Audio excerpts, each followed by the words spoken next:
Good morning, good afternoon, and good evening, everybody. I'm your host, Sir Stephen Topham Hatt the Third, at your service, may I add.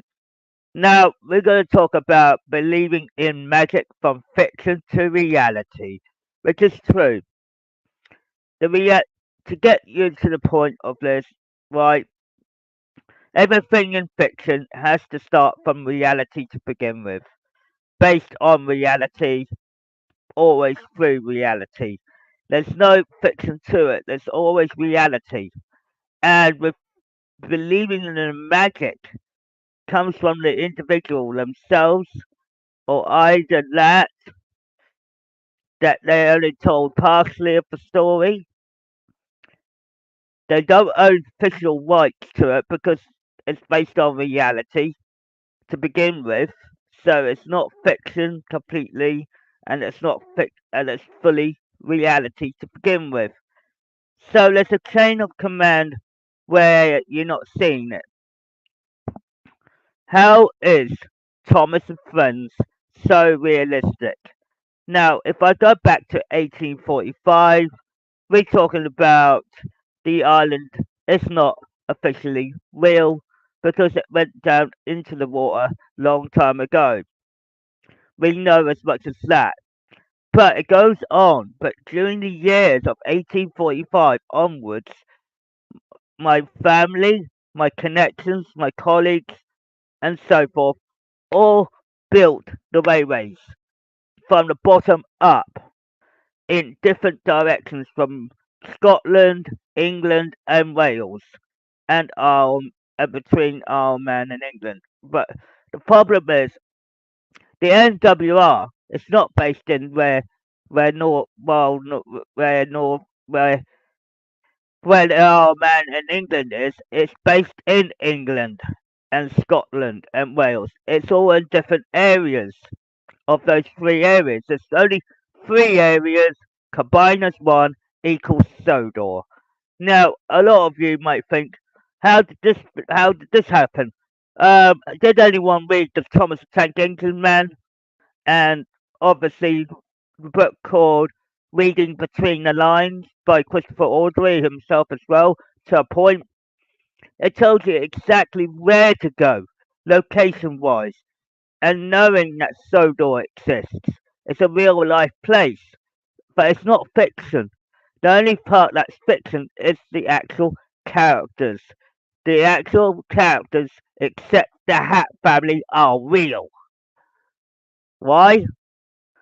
Now, that's the question I can give you. Now, if the Hats did exist, right, and I'm going to prove this to point so that everybody else can see this, and I will also be presenting it. Excuse my French. There's screen, window, yes please. Family quest, yes. Yep, there you go. Now, look at that and tell me if the Hat family doesn't actually physically exist. This is the real life quest that I paid for. Now, this is half my family. Now, the other half is the Manson family, which has a similar family quest, but they were both Scottish. Scottish families got married. So, with that being pointed said, the third gen hat is here. Ding, ding, ding, ding, which is true. That may I add. So that's stage one. Now, you're asking yourselves, holy smokes, Math, Sir Topham Hatt Senior, third senior's the last descendant is here. Oh shit, we should be messing around with him. But believing in magic comes out from my mouth. Let me prove a point. Thomas, where the hell are you? I'm here, sir. Bust my buffers. What do you want me to do, sir? Thomas, I want you to go to Natford and meet your friends and colleagues and connections. Yes, sir. At once, sir. And that's no trick. That's purely out of my mouth, knowledge and wisdom. You see, in Scotland, we have the ability to speak three languages in one. Oh, actually, four, actually, but including Irish as well. We have Welsh, we have Scottish, Irish, English, and Welsh combined as one as Sodor language. Sodor language is based in the Hebrides, where the broken pieces of the island should be.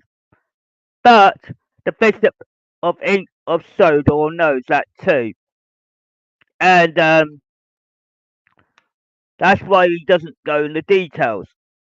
But the Church of Sodor also exists on the Isle of Man. Now, the actual Sodor itself is in pieces today in real life global state. Now, a lot of you may say, what is going on here? You know, a lot of people say you got the Middle and Great Northern, you got the Great Eastern, turn upside down, you get the actual root of Sodor. Correct. But the other pieces of Sodor, like the Scarlowy line, is in the Tailend line, which I stated before. But we're not fictional. We are reality of it. And Buster Buffers, he's telling the truth, everyone. I'm Thomas the Tank Engine. That's right, Thomas, indefinitely. Indeed. And it proves a point that everything comes for a reason. People say, I don't do this for a living. I do this for a living because I'm a Hatt, not a Manson. Manson blood, yes. Hatt blood, yes. Both are one and the same family. Thank you very much. But it proves a point where fiction is reality to begin with. Thank you very much. Believing in the magic helps this channel. Thank you very much.